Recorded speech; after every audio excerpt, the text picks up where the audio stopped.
So if you somehow haven't heard, in a few months Kong vs. Godzilla will be coming out, and of course, as with any film with versus in the name, people are arguing over who will win. I myself have been doing this for a while since I've gotten into versus debating these last couple months, and I have strongly been on Godzilla's side. But first I have to go watch Skull Island, because I actually haven't seen it yet, and I want to give Kong a chance for this video. Alright, I watched it, and yeah, Kong gets Club 0 difficulty. So, in this video, I will be explaining why Godzilla absolutely destroys Kong in a fight. But first, some rules. 1. In this video, I'm talking about who would win in a realistic fight and not in the actual movie. The movie probably won't focus on who is actually stronger, and both characters will most likely get a bunch of plot armor, so it's best to just stick to a realistic fight. 2. No trailers. As I said in the last point, the new movie shouldn't be used due to plot armor, plus if the trailers were used, both characters would just scale to each other, and that'd be boring. 3. Even though we aren't using movies, I will allow Kong to get his axe and keep his size the same as in the new movie to make it a little bit more fair for him. 4. No thumbs, too OP. So with all of that out of the way, allow me to explain why Kong stands literally zero chance against Godzilla. So I'll probably tackle this video in different parts, and we'll do power first. So first up, I'll scale Godzilla's level of power. So in King of the Monsters, we can either scale him to Rodan, who is city level via destroying the city right after he leaves the volcano with just his speed, or we can scale him to Ghidorah, who created a storm stated to at least be state level. Now both of these feats are already enough to beat Kong, but let's go for some overkill. In the official Legendary Comics for Godzilla, which is canon to the movies, meaning we can use it, Godzilla beats Muto Prime, who in the comics is stated to be capable of moving tectonic plates and even shaking the world. These feats get Godzilla to at least multi-continental, if not higher. Now it's Kong's turn. Kong's best feat of power is probably when he broke through all those chains in his fight with the Skullcrawler. To calculate this feat, we'll assume these chains are at least somewhat comparable to the chains that are used in handcuffs, which can withstand forces of 1,000 pounds. Now these chains are admittedly much bigger than handcuffs chains, so we'll multiply the feat by 5 times. So that's 5,000 pounds of force, which is large building level. However, Kong fans love bringing out the fact that he's still growing, so just to be nice, I'll also multiply Kong's feet by 10 to accommodate him growing and becoming stronger. That comes out to 5,000 pounds or 25 tons, which comes out to city block level. Now I think that makes the strength difference very clear. Kong's feats put him in the ton range, while Godzilla is in the petatons, if not higher. And to put that into perspective, a petaton is roughly 1 quadrillion times greater than a normal ton. And while you might say that Kong is still physically stronger, that's just not true at all. Godzilla is still capable of physically damaging foes who are in the gigaton to petaton range. So basically Godzilla's level of power completely outclasses Kong, so much so that he is at minimum 1 quadrillion times stronger than him. So Godzilla takes the power category with absolutely zero difficulty. So let's move on to speed.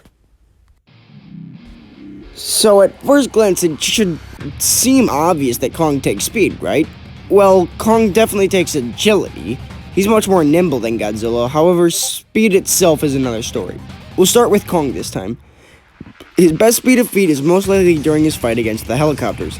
He managed to keep pace with the helis, and if I remember correctly, even chased one down.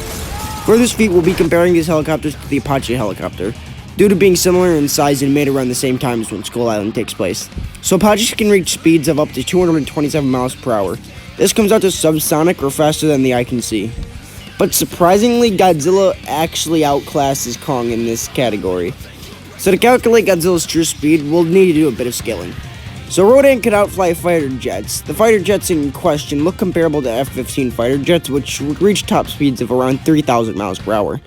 Now Ghidorah kept pace with Rodan in their sky battle, and Godzilla mostly kept pace with Ghidorah in their final battle. Granted, this battle took place on land, which Ghidorah isn't as good on, so I'll have the feat. And that comes up to 1,500 miles per hour or supersonic. And even if we lowballed the feat more, like say dividing it by 5 instead of 2, it would still be higher than Kong's best speed feat. And if that's not good enough for you, the team who worked on animating Godzilla confirmed that his tail would actually be moving at supersonic speeds. Granted, like I mentioned before, Kong definitely takes agility, but Godzilla still outclasses him in terms of raw speed. And we don't do the multiplier for speed, because if Kong got bigger, he wouldn't get faster necessarily. So now it's time for durability. As for durability, like the other categories so far, Kong gets heavily outclassed. His best durability feat is most likely tanking bites from the Skull Devil. To calculate its bite force, we'll be comparing it to the saltwater crocodile, the animal with the current highest bite force. So saltwater croc has a bite force of 3,700 psi, and salt waters come in at 17 feet max.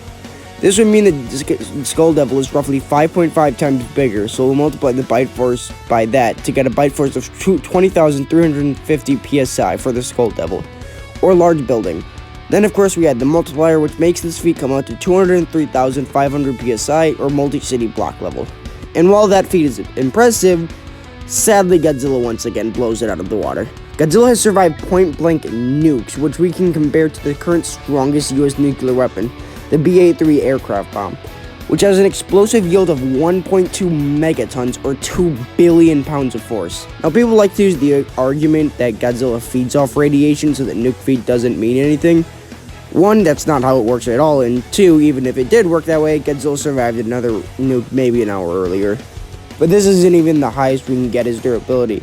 If we use the rule of AP equal to or less than durability, then Godzilla's durability would actually be back up to multi-continental, or roughly 1 quadrillion times more durable than Kong. So yeah, once again, Godzilla stomps in this category, and this is kind of getting repetitive. Anyways, it's about time Kong got some points, so let's talk skill. So I won't beat around the bush here, Kong definitely takes skill. But Godzilla isn't totally outclassed in this category either.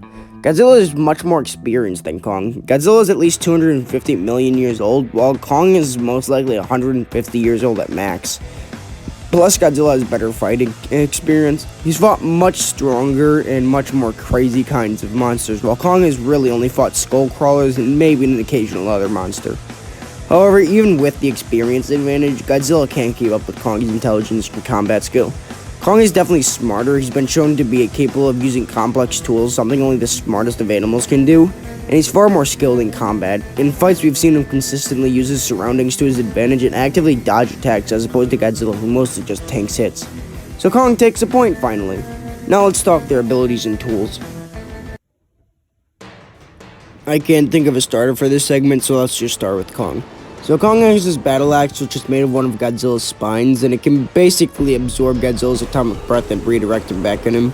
Kong is also shown to use trees as weapons a lot of times, as well as trees. He's used items from his surroundings a lot in fights like boulders and anchors and shit. As for Godzilla, he of course has his atomic breath, and he has his burning form, which granted he really doesn't need. Also, while yes, he does need Mothra to access this form, since this is a realistic fight using standard battle assumptions, we're giving both combatants their strongest stuff, so Godzilla would get his burning form, and with his burning form, he gains access to the atomic pulse. So Kong's tools are more versatile and could counter Godzilla's abilities. However, Godzilla has superior range, firepower, forms, and because he's faster, he will be able to get his abilities off more than Kong could. So that's another point to Godzilla, but I say it's about time we get to the conclusion. So by this point in the video, if you still think Kong can beat Godzilla, I'm going to have to ask you to seek mental help. Simply put, Kong can just not stand up to Godzilla's level of power. Godzilla is roughly 5 times faster and roughly 1 quadrillion times stronger and more durable. Kong might be smarter, but those smarts aren't going to do you much good against an opponent who can literally one-shot you with 0 difficulty. Honestly, I made this video just because a lot of Kong tards I've debated can't seem to grasp how much Kong is outmatched, so I thought I'd make it blatantly clear. Anyways, thanks for watching. If you like the content, consider leaving a like and maybe even subscribing. And I'll see you guys in the next video.